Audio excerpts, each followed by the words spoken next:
그래서 과거에는 북이라 그랬습니다. 뭐라 그랬어요?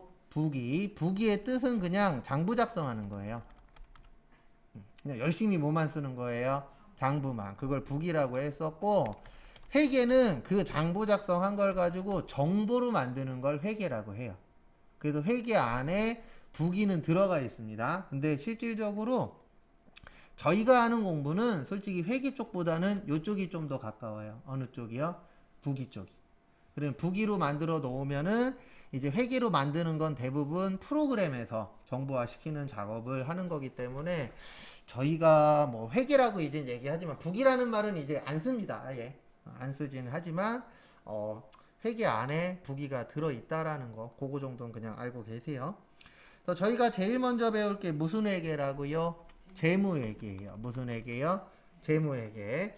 재무회계의 주목적은요. 남 보여주는 거예요. 그래서 외부 정보 이용자에게 정보 제공하는 거. 요거를 재무회계라고 표현을 합니다. 그래서 내가 보여주는 거예요? 남 보여주는 거예요?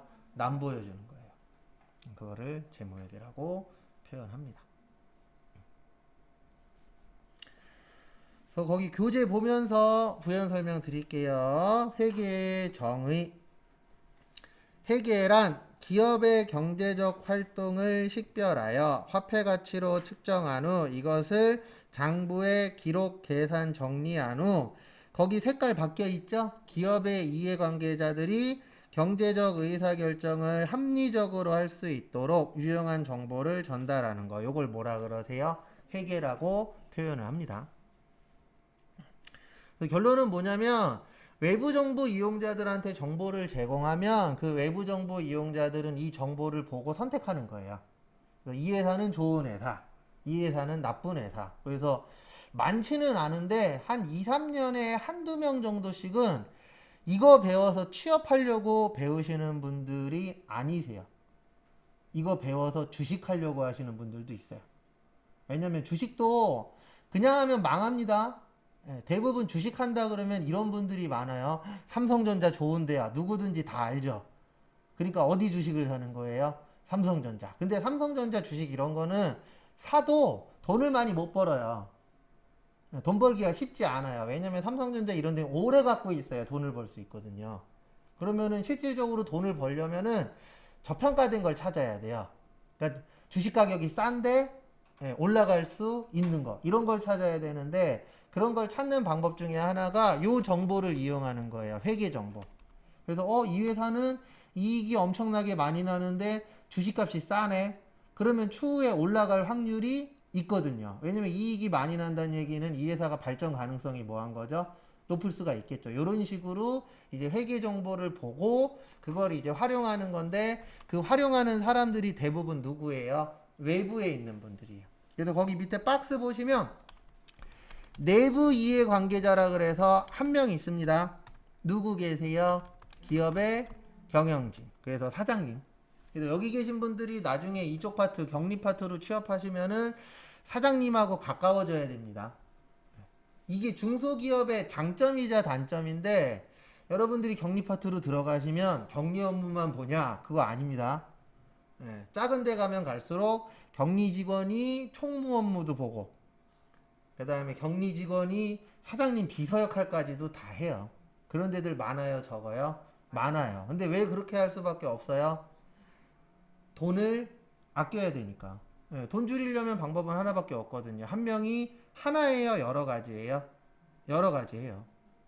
근데 요즘 대부분 회사들이 거의 다 그래요. 어쩔 수 없어요. 왜냐면 지금은 인건비 싸움이니까.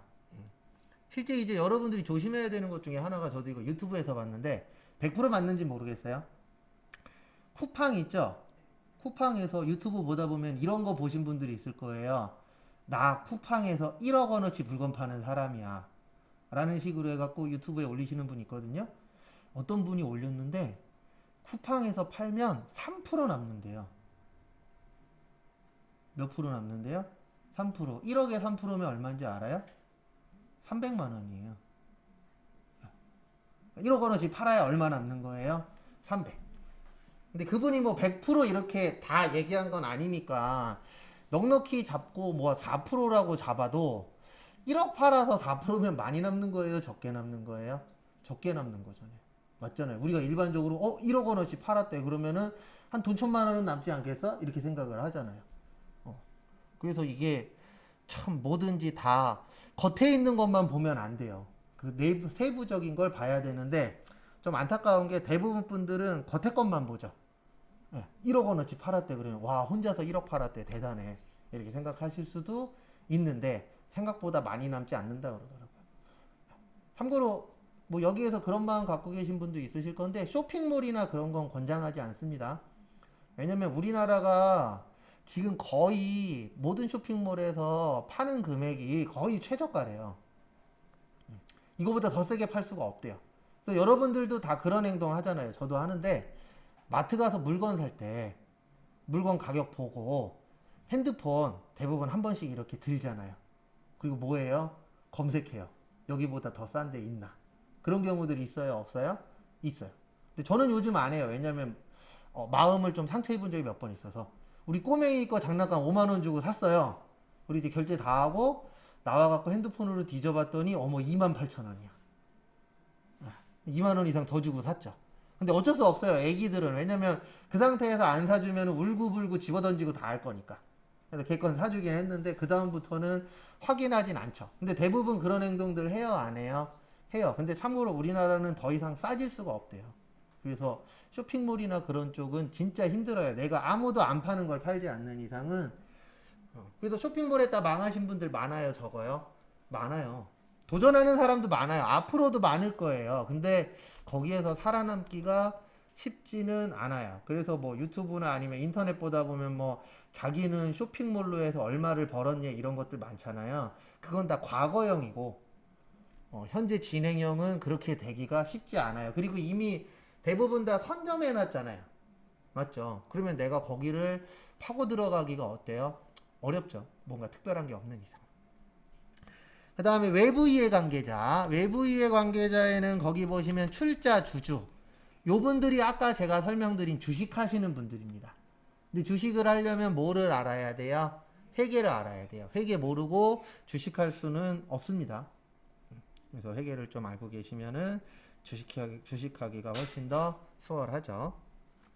그 다음에 채권자. 그 어떤 공부를 하든 처음에 제일 어려운 이유는 용어예요. 맞죠? 용어가 어때요? 대부분 생소해. 그러다 보니까 공부를 하면 할수록 재미가 없어요. 왜 재미가 없냐면 무슨 뜻인지는 알고 봐야 되잖아요. 그래서 앞으로 제가 이 얘기 되게 많이 해요. 채권하고 채무. 채권은 뭐예요? 채권. 채권은 간단하게 설명드리면 받을 돈이에요. 채무는요? 채무는 줄 거, 갚을 돈. 줄 돈이라고 보셔도 돼요. 그래서 채권자 그러면은 받을 게 있는 사람이에요. 그래서 대표적으로 우리는 이분들을 생각하시면 돼요. 누구요? 은행. 아직 결혼 안 하신 분도 계시고 결혼한 분도 계시고 앞으로 결혼할 분도 계실 건데 결혼하는 순간 우리는 채무자가 됩니다. 채권자가 되고 싶은데 저도 참고로 채무자예요. 지금 은행에서 한 2천만 원 정도 대출 받아서 지금 전세 살고 있는데 2천이면 적은 거라 그러더라고요. 네, 어쨌든 대출 받아서 살고 있어요. 그러면 나는 무슨 자가 된 거예요? 채무자가 된 거예요. 내가 갚을 게 생겼으니까. 그 다음에 받을 게 있는 사람은 무슨 자라 그래요? 채권자.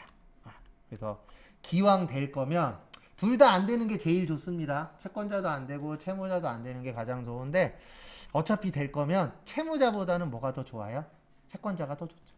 근데 요즘엔 채권자도 힘들어요. 왜냐면 돈 안 주고 도망가는 사람도 있고 어떻게든 안 주려고 막 열심히 노력하시는 분들도 실제 있어요? 없어요? 있죠. 좋은 사람도 많지만 나쁜 사람도 있거든요. 근데 다행인 게 좋은 사람이 훨씬 더 어때요? 많아요. 그러니까 나라가 돌아가는 거지. 그래서 과거에 그리스가 부도난 적 있었죠. 국가부도.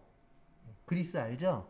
그리스가 과거에 국가부도가 났어요. 근데 그 국가부도 난 이유가 되게 여러 가지거든요. 근데 그 중에 하나가 우리나라도 해당 사항이 약간 있어요. 그 중에 하나가 뭐였냐면 공무원 문제였어요. 근데 어떤 문제였냐면 저도 그거 기사 보고 알았는데 그리스는 집에 수영장이 있으면 한 달에 세금으로 50만 원인가를 더 내야 된대요. 근데 그거를 집집마다 못 가니까 어떻게 하냐면 그 구글에서 인공위성으로 쏜 거 있죠. 그걸 확인해서 세금을 매겼었대요. 근데 이거를 이제 어떤 공무원들이 이제 서로 이제 돈 많으신 분들하고 연결이 된 거죠. 그래서 그리스에서 저기 뭐냐 수영장 갖고 있는 분들은 이렇게 했대요. 그 잔디처럼 보일 수 있는 거를 만들어 갖고 수영 안 할 때에는 그 위에다가 그걸 깔아 놓는 거예요. 그러면 인공위성에서 이렇게 찍었을 때 잔디로 보이는 거죠. 예. 그러면 우리 집에는 수영장이 없다. 이런 식으로 해갖고 어쨌든 뭐 유럽이라 그래서 부패가 없는 건 아니잖아요. 예. 그런 식으로 해서 이제 세금을 많이 못 걷었다. 그런 거부터 해서 또 하나는 우리나라도 지금 현재 겪고 있는 건데 지금 몇 세 시대죠? 100세 시대잖아요. 예. 참고로 전 오래 살 생각 없어요. 딱 100살까지만 살 거예요. 이러면 이제 뭐라고 얘기하시는 분이냐면 어우 뭐 그렇게 오래 살아요. 걱정 마세요. 그때 되면 100살 넘게 살 거니까. 제가 알기로 지금이 88세인가 90세인가 그래요. 어르신들 평균 연령이. 여자분들이 남자보다 3세인가 5세 더 높아요. 참고로. 그래서 여자분들이 90세인가 91세인가 그러고 남자가 85세인가 86세인가 그럴 거예요. 평균 내면. 그래서 합쳐서 88세인가 89세인데 이게 뒤로 가면 갈수록 늘어날 거잖아요. 그러면 1, 20년 후면은 100세 될 수도 있어요? 없어요? 있어요. 그래서 그것도 고민을 해봐야 돼요. 저도 지금부터 이제 고민하고 있는데 무슨 고민도 해봐야 되냐면 우리가 일반적으로 60세 전후에 어쨌든 퇴직을 하도록 되어 있죠. 내가 뭘 하든. 지금 공무원은 62세인가 63세인가 그래요. 퇴직하는 연령이. 그러면 100살까지 산다라고 봤을 때 아직도 30년 이상 살아야 되잖아요. 그럼 그 30년 이상 뭘로 해서 먹고 살 거냐. 그것도 고민을 해보셔야 됩니다. 어떤 분들은 그래요. 이거 너무 빨리 고민하는 거 아니냐고. 지금부터 고민해야 그때를 대비할 수 있거든요. 그래서 제일 좋은 거는 뭐냐면 연금을 빵빵하게 들어놓는 거예요. 죽을 때까지 막 3, 400만 원씩 나와. 이러면 상관없잖아요. 연금을 빵빵하게 들어놓는 거. 근데 중요한 건 연금 많이 들려면 또 뭐가 많이 필요해요? 돈이 많이 필요해. 그 외적인 방법을 또 고민해 봐야죠. 그래서 제 개인적인 생각은 코로나가 아마 내년, 그러니까 어느 정도 종식은 될 건데 코로나 때문에 경기가 회복되려면 한 3, 4년? 길게 보시는 분들은 5년까지도 봐요.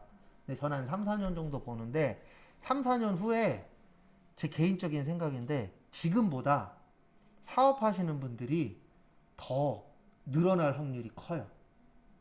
왜 그러냐면 지금 코로나 때문에 사람을 많이 뽑아요? 적게 뽑아요? 적게 뽑아요.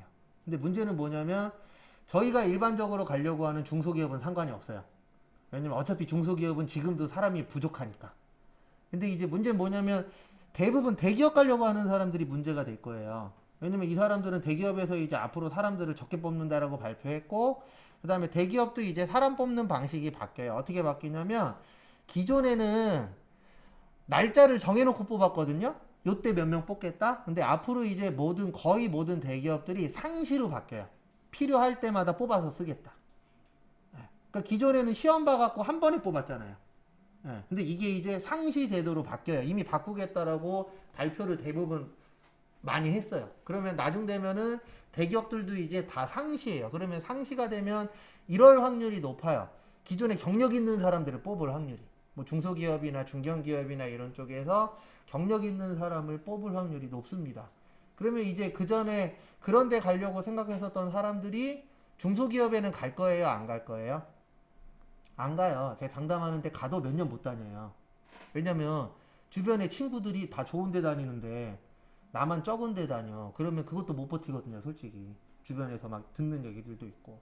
그러면 제 개인적인 생각으로는 앞으로 사업하시는 분들이 늘어나지 않을까. 근데 그 사업하는 분들이 대부분 다 그 사업이 이런 사업일 거예요. 무인화 사업. 지금도 있잖아요. 편의점에도 사람 없는 편의점 있어요, 없어요? 있어요. 늘어나고 있어요, 조금씩. 근데 이제 이러면 또 뭐가 문제냐면 알바 자리가 줄어들어요. 이미 몇 군데에는 그것도 있대잖아요. 서울에도 있고 지방에도 몇 군데 있는데 그 푸드코트 있죠. 푸드코트에서 음식을 시키면은요, 사람이 안 갖다 주고 로봇이 갖다 줘요. 예. 근데 이게 앞으로 가면 갈수록 늘어날 거예요, 줄 거예요? 늘 거예요. 그리고 서울에 강남 가면 그것도 있대잖아요. 닭 튀겨주는 기계. 예. 그리고 기존에는 사람이 튀겼던 걸 누가 튀겨요? 기기가 튀겨요. 훨씬 더 정확하게. 맛도 어느 정도 일정하게 나오잖아요. 시간 다 돼서 되니까. 그러면 이제 사람들이 필요가 없어지죠, 가면 갈수록. 근데 이게 우리나라가 되게 빨라요. 저도 뉴스 보고 한번 놀랬는데, 자동화 시설이라고 얘기하죠. 자동화 시설 한국이 1등이에요. 전 일본이 1등일 줄 알았거든요. 일본이 그런 쪽은 워낙 많이 발전되어 있으니까. 근데 일본이 52%인가 47%인가 그래요. 자동화 시설이. 우리나라가 67%예요. 그러니까 만약에 100개의 물건을 만든다라고 치면 67개는 기계가 만들 수 있는 거. 지금 현재. 근데 이게 늘어날 거예요, 줄 거예요? 늘 거예요, 계속. 왜냐면 우리나라는 뭐 하나 꽂히면 워낙 빨리빨리 하잖아요. 그 작년하고 올해 어쨌든 코로나 때문에 난리잖아요. 그러면은 무인화들이 계속 늘어날 거예요. 그 저도 아까 잠깐 뭐 하나 뒤지다가 나왔는데, 과일도 24시간 편의점처럼, 예, 직원들 없이 무인화로 이제 하는 데들이 생기고 있다라고 아까 잠깐 나오더라고요. 그래서 앞으로는 사람이 필요가 없으니까 참 취업도 쉽지 않을 것 같아요. 어쨌든 앞으로 요 얘기 많이 할 거예요. 채권 그러면 뭐 할 돈? 받을 돈. 채무 그러면은요, 줄 거, 예, 갚을 거. 그래서 아마 저처럼 채무자이신 분들이 있으실 거예요. 열심히 잘 갚으시고. 아침에 출근하는데 문자 왔더라고요. 몇 월 며칠 날 이자 빼갈 테니까 알고 있으라고. 예. 그 다음에 종업원도 봅니다. 종업원은 왜 볼까요? 종업원이 회계정보 보는 이유. 별거 없어요. 우리 회사 잘 돼야 돼요, 안 돼야 돼요? 잘 돼야죠. 잘 돼야 내 월급도 뭐 할 수 있어요? 올라갈 수 있죠. 100원이라도. 재계약할 때 제일 무서운 얘기가 뭔지 아세요? 동결이야. 그래도 그건 다행이죠. 요즘 코로나 때문에 힘들어. 삭감이야. 그럼 둘 중에 하나 하는 겁니다. 사인하고 다닐 거냐, 아니면 뭐 할 거냐, 그만둘 거냐. 근데 그만둘 때 실업급여라도 준대. 그럼 다행이죠. 근데 실업급여 주는 데도 있지만 안 주는 데가 훨씬 더 어때요? 많아요. 이게 참 복잡 다단한 얘기인지라. 또 종업원이 보는 이유는 하나예요. 우리 회사 잘 되냐 안 되냐. 잘 돼야 돈을 더 받을 수 있으니까. 또 저도 예전에 보면 공장 다닐 때, 참고로 전 총무직이었어요. 공장 제조회사였는데, 제조 파트에서 일하시는 분들한테는 성과급이 나온 거예요. 고생했다고 1년 동안. 근데 사무실은 100원도 안 나오는 거예요. 맨날 제 옆에 있던 대리가 투덜투덜 됐죠. 왜 똑같이 고생했는데 공장은 30만 원씩 주고 우린 100원도 안 주냐고. 근데 한 10만 원이라도 줬으면 말이 덜 나왔을 건데, 그런 부분들도 생기더라고요, 보니까. 그 다음에 정부도 봅니다. 정부는 뭐 하려고 볼까요? 네, 뭐 거두시려고요? 세금 거두시려고. 그래서 우리가 이제 이 파트를 공부를 해서 취업을 하면 대부분 요거 관련된 데에서 일을 하는 거예요. 뭐 관련된 거요? 세금 관련된 거. 그래서 우리가 회사에서 격리 직원분들한테 돈을 주고 이렇게 채용해서 쓰는 가장 큰 이유 중에 하나가 뭐냐면은 세금 관련돼서 해결해라. 네. 근데 이제 대부분 직원분들 역량으로 안 되는 경우들도 많죠. 그래서 어디를 써요? 세무사 사무실을 쓰죠. 근데 제가 세무사 사무실을 권장하는 이유는 딴 거 없고요. 한 3년이나 5년 정도 세무사 사무실에서 고생하시면 그 후에 일반 회사 가시면 편하게 일할 수 있어요. 근데 이거는 좀 힘들어요. 일반 회사 다니다가 세무사 사무실 가시는 분도 있긴 있는데, 그럼 좀 힘듭니다. 왜냐면 문화가 틀려요. 저도 일반 회사 생활도 해보고 세무사 사무실도 해봤는데, 세무사 사무실이 좀 더 자유로워요. 근데 사람이 이게 있습니다. 자유롭다가 조금 억압되는 거는 버틸만 하거든요. 근데 억압되다 자유로우면 오히려 더 적응 못 하시는 분들도 있어요. 그래서 이게 참 희한한 게, 일반 회사 다니다 세무사 사무실 다니다 다시 일반 회사 가시는 분도 있고, 세무사 사무실 다니다 일반 회사 갔다가 다시 세무사 사무실 가시는 분도 실제 존재해요. 근데 그게 왜 그러냐면 문화가 조금 틀려요. 세무사 사무실이 조금 더 자유롭고 일반에서는 조금 더 억압이 좀 있어요. 근데 뭐 그 억압이라 그래봤자 이런 거죠. 직장 상사분이 수시로 확인을 하면 일반에서 한 거고 세무사 사무실은 직장 상사여도 다 자기 것만 하거든요. 그러다 보니까 그런 터치가 좀 어때요? 적어요. 일반 회사보다. 그 대신 세무사 사무실은 그 세금 신고하는 날짜에 맞춰서 결과값이 나와야 되기 때문에 그거 못하면은 좀 위태위태하긴 하죠. 근데 뭐든지 다 책임은 져야 되잖아요. 책임 없는 일은 있어요? 없어요? 없어요. 다 책임져야죠. 참고로 지금 얘기한 것 중에서 시험 문제는 이거밖에 안 나와요. 외부 정보 이용자. 쉽게 나오면 이 외부를 뭘로 바꿔요? 내부로 바꿔서 내요. 지금 한 얘기 중에서는 요게 제일 중요합니다. 재무회계 요거 하나. 나머지 얘기들은 알면 좋고 몰라도 일하시는 데는 크게 지장은 없다. 이렇게 봐주시면 될 것 같고요. 그 다음에 회계 분류 좀 보도록 하겠습니다. 그래서 첫 번째로 회계 분류 보시면은 재무회계 있죠? 재무회계는 누구 보여주는 거라고요? 외부. 그리고 글씨 잘 안 보이시면 얘기하세요. 이거 글씨 이렇게 해도 돼요. 네. 근데 일단 제가 평소에 쓰던 글씨 크기로 할 테니까 좀 작다 그러면 얘기하세요. 그러면 넓히면 되니까. 그래서 재무회계는 외부 정보 이용자한테 보여주는 거고요. 거기 밑에 보시면 무슨 회계 있죠? 관리회계 있죠. 저희가 관리회계 중에서 원가회계 배울 거예요. 무슨 회계요? 원가회계. 그래서 원가회계는 어떤 회사에서 쓰는 회계일까요? 찍어보십시오. 원가회계는 원가가 필요한 회사, 일명 제조회사에서 써요. 네, 무슨 회사요? 제조회사. 제조회사가 뭐 하는 회사죠? 물건 만드는 회사죠. 그래 물건 만드는 회사는 원가가 중요해요. 네, 그래서 요즘엔 바빠서 좀 못 보고 있는데 그 매주 수요일 저녁 11시에 SBS에서 하는 프로 하나 있잖아요. 네, 골목에 계시는 식당. 네, 백시 아저씨 나오시는. 그 백시 아저씨가 과거부터 골목 식당에서 제일 많이 했었던 얘기가 뭐예요? 이거예요. 원가에. 네. 근데 원가 왜 중요하죠? 원가가 얼마냐에 따라서 남는 게 어떠니까요? 틀리니까. 근데 골목 식당 보고 알았는데 우리가 먹는 음식 가격의 30%에서 40%가 원가래요. 그러니까 내가 만약에 10,000원짜리를 먹으면 원가는 한 3,000원에서 4,000원 정도? 그러면 나머지 이제 6,000원 가지고 이제 뭐 건물 인건비 내고 뭐뭐뭐뭐 하고 하면은 남는 게 있겠죠. 근데 그 남는 거는 업체들마다 같아요? 틀려요? 틀려요. 똑같이 10,000원을 팔더라도.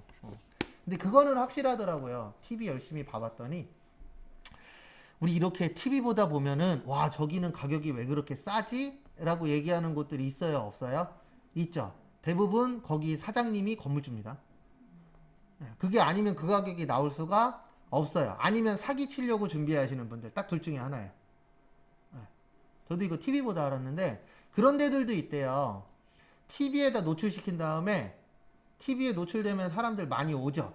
그런 데만 다니시는 분들도 있어요? 없어요? 있어요. 그러면 사람들 많이 오니까 이제 그때 팔아먹는 거예요. 웃돈 붙여서. 그럼 이제 그 다음 사람은 여기 잘 되네 그래갖고 들어왔는데 장사가 안 되는 거죠. 그래갖고 저 예전에 다니던 데도 그렇게 해서 인수인계 했는데 뉴스 한번 나온 적이 있었어요. 거기가 샤브샤브 파는 데였거든요. 근데 놀란 게 뭐냐면 그렇게 장사가 안 되는 데였어요. 근데 팔렸다라고 뉴스에 나왔는데 왜 나왔냐면은 장난을 친 거예요. 팔아먹을 때. 무슨 장난을 쳤냐면 매출을 뻥튀기 시킨 거예요. 막 샤브샤브 1인분에 소주 막 10병씩 먹고 가능해요? 불가능해요? 불가능하죠. 그런 식으로 해갖고 매출액이 원래 100만 원인데 1,000만 원 이런 식으로 막 뻥튀기를 탄 거예요. 그래갖고 1억 더 받고 팔았다고. 그러더니 지금은 또 다른 집으로 또 바뀌었더라고요. 얼마 전에 갔다 왔는데. 좀 그런 거 보면 잘 알아봐야 돼요. 근데 그건 있습니다. 알아도 속죠. 근데 모르면 더 속아요. 맞죠? 그래서 뭘 하든 내가 미리미리 공부하는 것도 어때요? 중요합니다. 그래서 저희가 관리회계 중에서 무슨 회계 배워요? 원가회계. 원가회계는 여기에서 쓰는 거예요. 어디요? 공장. 근데 인천에 뭐가 많죠? 그렇죠. 그러니까 원가회계도 할 줄 아셔야 돼요. 인천에 공장 많잖아요. 요 앞에만 해도 주한 단지 있잖아요. 주한 국제산업단지. 근데 주한국제산업단지에서 과거에 다음 아시죠? 다음에 두 번인가 세 번 뉴스 뜬 회사도 있었어요. 근데 거기는 이제 제가 봤을 때 앞으로 그런 회사가 많을 건데 그 회사는 격리 직원이 없대요. 앞으로 근데 그런 회사도 많아질 거예요. 격리 직원이 없는 대신 모든 영수증하고 세금 계산서를 모아서 어디에다 갖다 줘요? 세무사 사무실에. 근데 이것도 하나의 트렌드가 될 수도 있어요. 왜냐면 인건비 싸움이니까. 아, 맡길 수 있는 거는 맡기고 우리가 해야 될 거는 우리가 하고. 근데 그 회사가 왜 나왔냐면 핫바 아시죠? 핫바로 한 달에 300만 원어치를 사는 회사래요. 그러니까 이제 간식 그런 거 잘 주고 그 다음에 제조 파트로 취업하면은 뭐 연봉도 나쁘지 않고 그 다음에 아직까지는 없지만 사내 직원들끼리 결혼하면은 사장님이 축의금으로 1,000만 원 내놓겠다. 예. 근데 더 웃겼었던 게 뭔지 아세요? 여직원이 2명인가 3명밖에 없어요. 예. 근데 전체 직원이 한 20명 정도 되는 회사인데 괜찮다라고 해서 나오더라고요. 근데 어쨌든 제조 파트에서 일하시는 분들은 월급이 나쁘지 않더라고요. 한 3,600인가 준다 그랬으니까 신입을. 그러면 나쁘진 않은 거죠. 처음에 한 300 정도 받는다라고 치면은 실수령액은 한 270 전후긴 한데 그래도 그게 어디예요? 270 벌기 쉬워요? 어려워요? 어려워요 생각보다. 그러니까 사람들의 눈높이가 되게 높아졌어요. 300 이상 막 그러는데 300 이상 벌기 쉽지 않아요. 저도 여기에서 300 이상 찍으려면 야간 수업 해야 300 이상 들어요. 야간 수업 하면 거기에서 주말까지 뛰면 한 400돈 넘기긴 하는데 돈은 들어오지만 내 몸도 상해갖고 그래서 참 뭐가 맞는지 모르겠습니다. 그래서 제가 금요일마다 이 얘기를 할 거예요. 로또를 사시라고. 네, 로또 1등 당첨되면 되잖아요. 저번 주 1등이 11억인가 받는다고 나왔던데. 참고로 30% 뛰면 얼추 맞아요. 한 10억 정도 받으면 10억 정도 당첨되면 한 7억 정도 계산해봤는데 7억 조금 더 되더라고요. 그거 나중에 그거 계산할 줄 아셔야 돼요. 왜냐면 저희 세무에 나와요. 세금 몇 프로 뛰는지. 요건 참고하시고. 그 다음에 거기 교재에는 없는데요. 저희가 공부하는 거에 세무회계도 있어요. 그래서 아까 제가 전산회계 1급에는 부가가치세 나온다 그랬죠? 그 다음에 세무에는 부가가치세하고 뭐요? 소득세. 요게 세무회계라고 보시면 되세요. 뭐 세법이라고도 표현을 하는데 요거는 이제 뭐 내기 위한 거예요? 세금 내기 위한 거. 그래서 이렇게 이제 크게 세 가지로 나누어집니다. 근데 이거는 제 개인적인 생각인데요. 저희가 공부하는 전산회계, 전산세무가 합격률이 50%도 안 되는 가장 큰 이유 중에 하나가 뭐냐면 이론도 공부해야 되죠. 근데 이 이론은 이해도 해야 되고 모두 해야 돼요. 암기도 해야 돼요. 근데 여기에다가 모두 해요. 실기까지 해요. 그러니까 좀 여러 가지 능력이 필요합니다. 이해도 할 줄 알아야 되고 암기 능력도 어느 정도 돼야 되고 실기니까 모두 칠 줄 알아야 돼요. 타이핑. 네. 근데 참고로 프로그램이 엄청나게 어렵진 않아요. 프로그램은 대빵 쉬운데 어쨌든 실기를 하는 시험이기 때문에 타이핑은 잘 치면 잘 칠수록 뭐 하실 거예요? 유리는 합니다. 그건 뭐 어쩔 수 없는 거니까.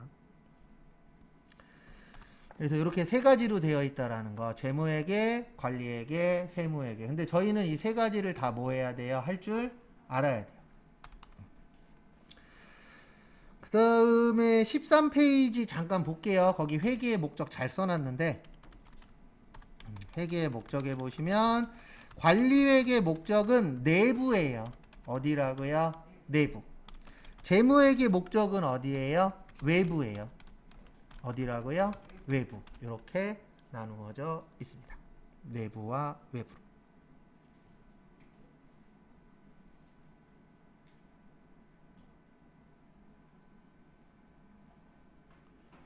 뭐 어디가 더 중요하다 이런 건 없어요. 그냥 내부냐 외부냐.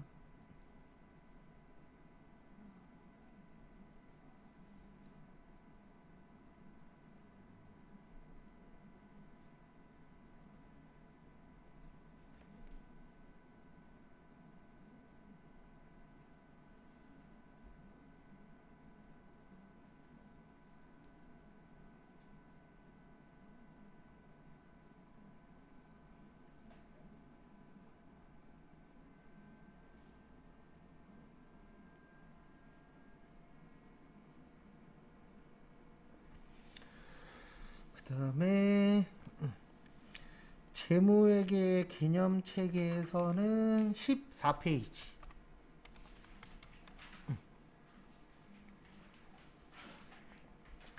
내일 저희가 쪽지 시험 본다 그랬죠? 그 중에 하나가 여기 있습니다. 14페이지. 질적 특성. 무슨 특성이요? 질적 특성. 근데 진짜 검사는 안 해요. 근데 검사하는 게 중요한 게 아니고 우리가 외우는 이유는 하나라 그랬잖아요. 문제 풀려고 외우는 거죠. 문제 풀 때 티 다 납니다.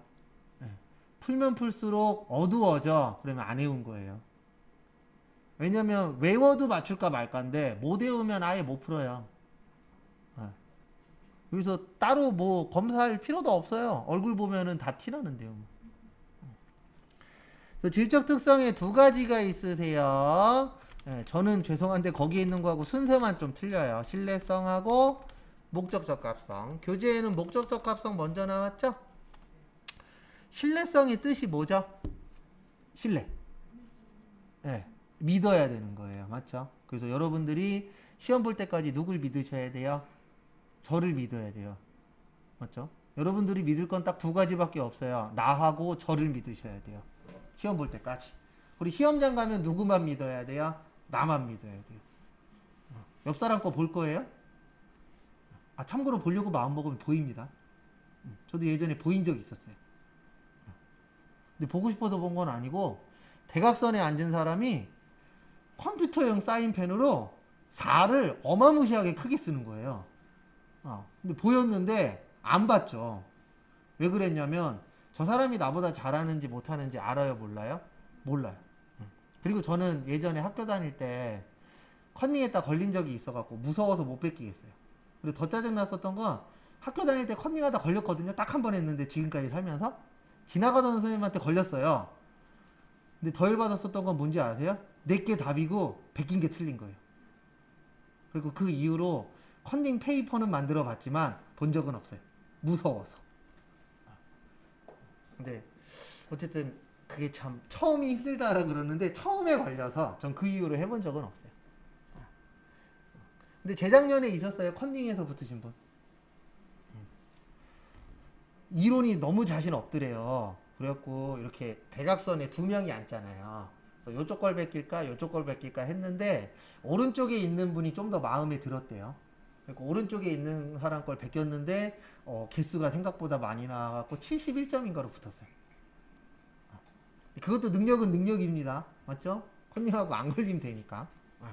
과거에 이런 경우도 있었어요. 이거 실제 뉴스에 나왔었는데 신문에 나왔었는데 전산세무 1급을 그러니까 어느 학원 원장님이 저도 전산세무 1급 갖고 있긴 하는데 어느 학원 원장님이 전산세무 1급을 우리 학원에서 개강하면 수업이 잘 되지 않을까라는 생각으로 돈을 써서 감독관도 매수하고 그 다음에 거기 강사분하고 한 2명인가를 더 집어넣었대요.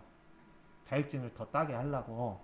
근데 2명 붙고 1명 떨어졌나 1명 붙고 2명 떨어졌나 어쨌든 그랬는데 왜 걸렸냐면 한 명이 항상 술이 문제입니다. 술을 먹고 SNS에다가 쓴 거예요. 나 불법 저질러 갖고 자격증 시험 보러 갔었다고. 누가 그걸 보고 경찰서에다 뭐 했어요? 신고했죠. 그러니까 뭐를 드시면 안 돼요. 나쁜 짓 하면 술 먹으면 안 돼요. 술 먹고 진짜 써서 뉴스에 한번 나온 적 있었어요. 근데 전산세무 1급반 개강 잘 안 돼요. 저도 전산세무 1급 한번 수업한 적이 있었는데 저는 안 하려고요. 왜냐면 제가 수업할 때 제일 싫은 눈빛이 저를 쳐다보면서 너 지금 무슨 얘기하고 있어? 이런 눈빛이 있거든요. 그러니까 똑같은 얘기를 계속해도 못 알아듣는 경우 있어요? 없어요? 있어요. 제가 그 눈빛을 싫어해서 전산세무 1급은 안 하려고 해요. 왜냐면 구조상 전산세무 1급은 원래 못해도 6개월은 해야 되거든요. 6개월에서 1년. 왜냐면 법인세가 되게 넓어요. 내용도 되게 어렵고. 학교 다녀도 법인세는 2학기 들어요. 한 학년. 왜 그러겠어요? 양이 엄청 많거든요. 근데 그거를 한두 달 만에 마스터해라? 이건 불가능하거든요. 솔직히 6개월 안에도 시험만 보는 거지 그 사람이 세법에 대해서 알고 본다는 솔직히 아니에요. 그래서 여러분들은 저를 믿으셔야 됩니다. 그래서 세 가지가 있어요. 몇 가지요? 세 가지. 그래서 표현의 충실성, 검증, 가능성, 중립성. 거기 다 있어요. 밑줄만 치셔도 되고.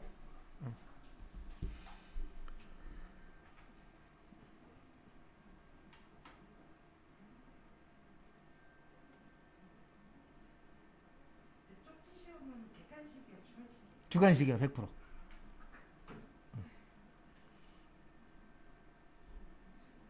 그리고 저희가 평가 봐요. 평가 보는 건 내일 설명드릴 건데, 그 평가 보는 거는 주관식도 있고 뭐도 있어요. 객관식도 있어요. 근데 참고로 객관식이 전 더 어렵던데. 주관식은 정확하게 기억나면 틀릴 일이 없는데, 객관식은 말장난이잖아요. 알아도 틀릴 때 있어요, 없어요? 있어요.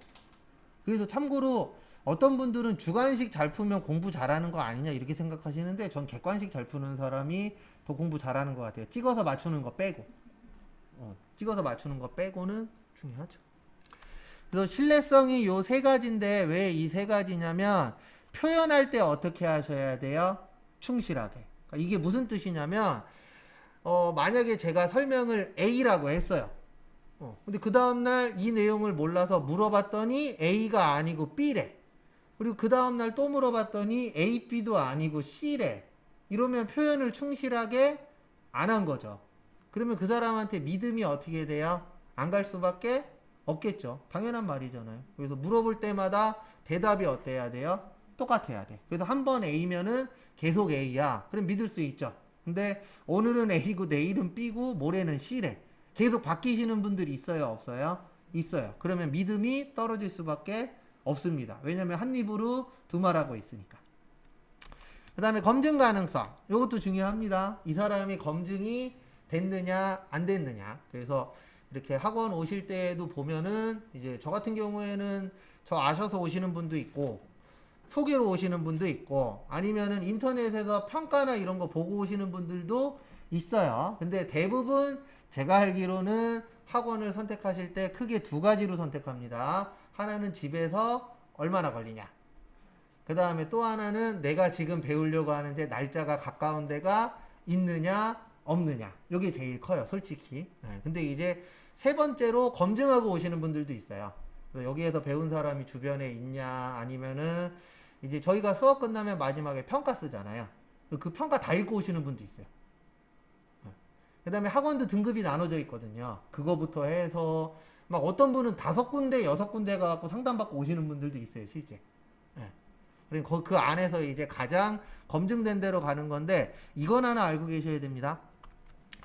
이 그 노동부 수업의 최대 장점이 될 수도 있고 단점이 될 수도 있는데, 강사를 선택할 수 있는 권리가 있어요, 없어요? 없어요. 그러니까 내가 A라는 사람이 잘 가르친다고 그랬고 왔는데 A 말고 B한테 배울 수도 있어요, 없어요? 있어요. 그래서 저는 이 노동부 수업은 복불복이라고 생각해요. 누가 가르치냐에 따라서도 붙을 사람이 떨어질 수도 있고, 떨어질 사람이 뭐 할 수도 있죠? 붙을 수도 있고. 이것도 다 궁합이 좀 맞아야 되거든요. 그건 알고 계십시오. 제가 아주 못 가르치진 않은데, 그렇다고 해서 아주 잘 가르치는 것도 아니에요. 저도 호불호가 갈려요. 근데 그건 어쩔 수 없어요. 모든 사람들이 다 호불호는 갈리니까. 그래서 저는 만약에 10명 들어온다 그러면 80%만 만족하면 성공했다라고 생각하고 살고 있어요. 왜냐면 100%다 만족시킬 수는 없어요. 어떤 분은 암기로만 가리키는 걸 좋아하는 사람도 있고, 어떤 사람은 이해하는 방식으로 가리키는 걸 좋아하는 사람도 있고, 다들 성향이 있기 때문에. 근데 참고로 저는 초반에는 암기를 좀 강조를 할 겁니다. 근데 어쩔 수 없어요. 왜냐면 오늘 배웠죠? 오늘 집에 가서 책 보면 무슨 내용인지 알 것 같아요? 몰라요. 그럼 지금 할 수 있는 건 하나밖에 없어요. 뭐요? 암기. 암기는 지금이라도 할 수 있잖아요. 무슨 뜻인지 몰라. 당연히 모르죠. 모르고 외우는 게 뭐예요? 암기예요. 그리고 이제 그거 가지고 수업 듣다 보면 조금씩 무슨 내용인지 알아요. 그리고 저희가 수업 시간에 제가 100을 가르쳐 드리면 50 이상만 알고 가면 성공한 겁니다. 자격증 따고 못 따고가 첫 번째가 되긴 하겠지만, 두 번째는 내가 배운 것 중에서 반 이상 이해했냐. 솔직히 100%다 이해 못해요. 저도 이거 100%다 이해 못해요. 너무 많아서. 저도 이 공부한 지 이제 이 얘기할 때마다 좀 별로 기분은 안 좋은데 28년 됐더라고요. 공부 처음 시작한 날로부터 지금까지 나이 계산해보면 거진 28년 됐는데 그래도 모르겠어요, 솔직히. 너무 많아서. 수업하는 내용은 다 알죠. 참고로 수업하는 내용은 교재에 없어도 떠들 수 있어요. 문제 만드는데 시간이 오래 걸려서 그러지 처음부터 끝까지 기본적인 내용은 다 기억은 하고 있거든요. 그래서 수업은 할 수 있는데 어쨌든 이게 참 복불복이라. 그 다음에 중립성. 여기에서 말하는 중립성은 뭐냐면 우리가 회계 처리할 때에 누구 입장에서 해야 되냐면 회사 입장에서 해야 돼요. 누구 입장이요? 회사의 입장. 왜냐면 회사 대신 회계 처리를 해주는 거거든요. 격리 업무는. 근데 나중에 회사 가시면 누구 입장으로 바뀌어요? 누구 입장으로 바뀌어요? 회사 입장에서? 이분 입장으로 바뀌잖아요. 왜 바뀌어요? 그렇죠. 시키니까. 가장 쉬운 거. 우리 누가 월급 줘요? 사장님이 월급 주잖아요. 그래서 사장님이 이렇게 하래. 해요, 안 해요? 하죠. 그러면 회사 입장이 아니잖아요. 누구 입장으로 바뀌어 있어요? 사장님 입장으로. 공무원은 누구 입장에서 일해요? 국가 입장에서 일하잖아요. 왜요? 누가 월급 주니까? 국가가 월급 주니까. 근데 원래 그러면 안 돼요. 누군가의 입장에서 대변을 하면 안 돼요. 그럼 변질되니까. 그래서 우리는 원래 누구 입장에서 해야 되는 거예요? 회사 입장. 근데 바뀔 수밖에 없어요. 월급 사장님이 주시잖아요. 그리고 사장님이 결제 안 해주면 끝이잖아요. 사장님이 이렇게 하래. 그럼 어쩔 수 없이 바꿔야 되죠. 내가 그 회사를 계속 다닐 거라면. 저처럼 안 다닐 거라면 사장님하고 한번 싸우시면 돼요. 지금은 최대한도로 꼬맹이하고 와이프가 있으니까 안 하려고 노력하는 중인데 예전에는 좀 몇 번 싸웠어요. 직장 상사분들하고. 근데 지금 생각해보면 그냥 안 싸우고 눈 한번 감는 게 뭐 한 거예요? 좋은 거예요. 어쩔 수 없어요. 저 어렸을 때처럼 눈 한번 못 감으시면 나한테 플러스 되는 요인보다 마이너스 더 되는 요인이 훨씬 더 어때요? 많아요. 일단 제일 큰 플러스 그 마이너스 요인은 경제적인 거. 나 내일부터 백수잖아요. 대부분 싸우면은 그냥 냅둬요, 잘려요. 잘리죠. 그리고 싸우는 게 절대 정답은 아닙니다. 근데 그것도 있어요. 어차피 싸워봤자 이기지도 못하고 그냥 눈 감는 것도 좋을 때가 있어요, 없어요? 있어요. 슬픈 얘기긴 한데. 그래서 뭐 정의구현 막 이런 거 TV에 나오잖아요. 그냥 됐다고 생각하시면 돼요. 그 가능해요, 불가능해요? 불가능해요.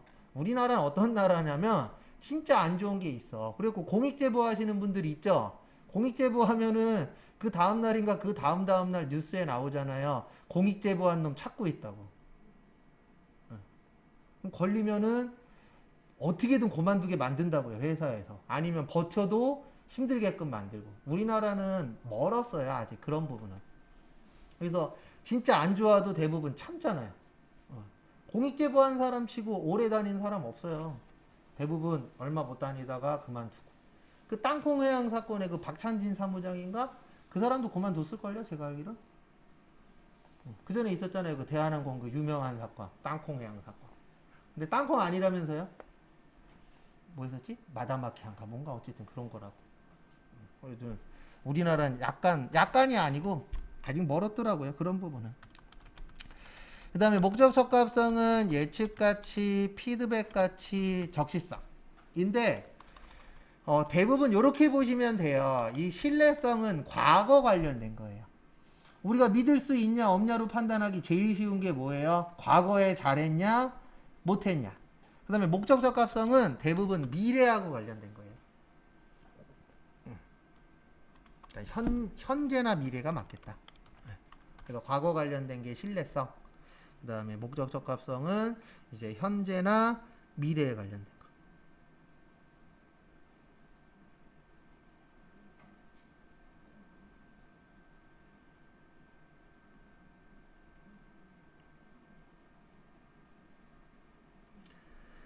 그래서 조금 더 설명을 드리도록 하겠습니다. 그래서 예측가치, 무슨 가치요?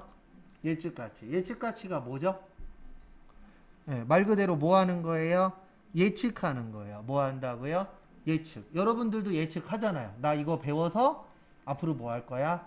취업할 거야. 아니면 나 이거 공부 열심히 할 거야. 라고 오늘 왔죠? 예. 그 마음이 이제 며칠 후 되면은 바뀝니다. 어쩔 수 없어요. 예. 우리가 그래서 그런 말을 하잖아요. 초심이 뭐 하다고요? 중요하다고. 예. 그런 얘기가 왜 있어요? 그 생각이 생각보다 오래 안 가요. 예. 운동해야지 라고 생각은 많이 하죠. 근데 실제 운동해요? 안 해요? 안 해요. 왜냐면 뭔가 하나 한다라는 게 쉽지가 않습니다. 그래서 학원 다니는 것도 있어요. 원래 제일 좋은 공부는 혼자서 집에서 혼자 하는 거예요. 맞죠? 제일 좋은 공부는 그거예요. 혼자서 내가 알아서 다 하는 거. 근데 그게 가능해요? 불가능해요? 불가능하죠. 그래서 예측해서 왔어. 근데 피드백 가치가 뭐 하는 거냐면 수정하는 거예요. 뭐 하는 거라고요? 수정. 근데 왜 수정할까요? 내가 예측한 게 맞을 수도 있겠죠. 근데 이게 내가 예측한 게 뭐 할 수도 있죠? 틀릴 수도 있죠. 틀리면 뭐 해야 돼요? 포기하는 게 아니잖아요. 고쳐서 다시 해야죠. 그래서 제가 여러분들 공부하시다 보면 가끔씩 이런 얘기 할 때가 있어요. 이렇게 하시면 안 된다고. 다른 방법으로 하시라고. 근데 이 얘기를 왜 하냐면 간혹 가다가 저희가 지금 하는 공부는 학교 공부예요? 자격증 공부예요? 자격증 공부랑 학교 공부랑 틀려요. 근데 공부를 학교 공부 하시는 분들이 계세요. 그 학교 공부가 뭐냐면 난 다 잘해야 돼. 이게 학교 공부예요. 왜냐면 학교는 성적순으로 해서 이렇게 나누잖아요. 1등, 2등, 3등, 4등, 5등. 그래서 몇 점이 목표인 게 학교 공부예요? 100점. 근데 자격증 공부는 그렇게 하면 머리 터져요. 자격증 공부는 커트라인 플러스 10점을 목표로 잡으세요. 그래서 제가 아까 70점 합격이라 그랬죠. 그러면 몇 점 이상? 80점. 이렇게 잡아야 스트레스 덜 받아요. 근데 대부분 이해하고 인정을 합니다. 점수 많이 받고 싶어. 점수 많이 나오면 기뻐요, 슬퍼요? 기쁘죠. 근데 그 기쁨을 얻으려면 받아야 되는 스트레스가 너무 어때요? 커요. 그러니까 80점 이상 맞겠다. 근데 80점도 절대 작은 점수는 아닙니다. 자격증으로 봤을 때. 근데 학교에서 80점이면 큰 점수 아니잖아요. 맞죠? 그래서 학교에서 공부할 때는 100점을 목표로 하는 거고 자격증 공부할 때는 합격 점수 플러스 10점 정도? 근데 왜 제가 플러스 10점이라고 하냐면 문제 풀다 보면 실수할 때도 있어요, 없어요? 있어요. 근데 그 실수가 웬만하면 10점 넘어가진 않거든요. 그래서 10점 이상이라고 생각하시고 준비하시면 됩니다. 그래서 예측 가치는 내가 예측해서 하는 거고 그 예측이 틀리면 뭐 해라? 수정해라. 그 다음에 적시성은 요건 타이밍이라고 보시면 돼요. 타이밍. 근데 이 타이밍 맞게 쓰는 건 이제 현재하고 관련된 거예요. 그러니까 내가 만약에 아파트를 구입하려고 그래요. 뭐요? 아파트. 그러면 뭐가 중요할까요? 과거가 중요할까요? 현재나 미래가 중요할까요? 현재나 미래가 중요하죠. 그래서 앞으로 뭐 발전 가능성. 그 다음에 뭐 이 주변에 뭐 공공시설이 들어오느냐 안 들어오느냐 이런 거 어때요? 중요하죠. 근데 이건 과거 게 아니잖아요. 대부분 언제 거예요? 미래 거. 그래서 앞으로 어떻게 발전되느냐 이것도 집 살 때 어때요? 중요합니다. 근데 사람들마다 다 정해져 있는 게 있어요. 나는 이런 집이면 좋겠고 주변에 이런 게 있으면 좋겠고 이런 것들이 있어요? 없어요? 있어요. 거기에 맞춰서 사시면 되는데 중요한 거 하나는 아파트 값은 지금 무지하게 비싸요. 근데 저도 떨어질 거다라고 생각하는 사람 중에 한 명인데 그러면 또 이렇게 물어보시는 분들이 있습니다. 언제 떨어질 것 같아요? 그걸 제가 알면 여러분들을 가르쳐 주겠어요? 나만 알고 있겠어요? 나만 알고 있죠. 왜요? 그게 돈 버는 방법 중에 하나인데 떨어질 때 기다렸다 사면 되죠. 근데 이런 거 다 필요 없고요. 이런 거 뭐 수정이니 뭐 과거니 현재 미래 다 필요 없고요. 그냥 뭐만 외워놓으세요. 종류만. 왜냐면 시험 문제 이렇게 나와요. 다음 중 신뢰성이 아닌 것을 뭐 하시오? 고르시오. 이렇게 나와요. 그리고 참고로 저희 시험은 사지선다형이에요. 그러니까 세 개는 엉뚱한 거 나오고 하나만 맞는 거 내던가 아니면 좀 전에 설명드린 것처럼 그런 식으로 잘 내요. 세 개 하나 이런 식으로. 그래서 종류 같은 것들 잘 기억을 해 주셔야 됩니다. 그 다음에 잠깐 쉬었다가 4시 5분에 그 다음 거 하나 더 보도록 하겠습니다.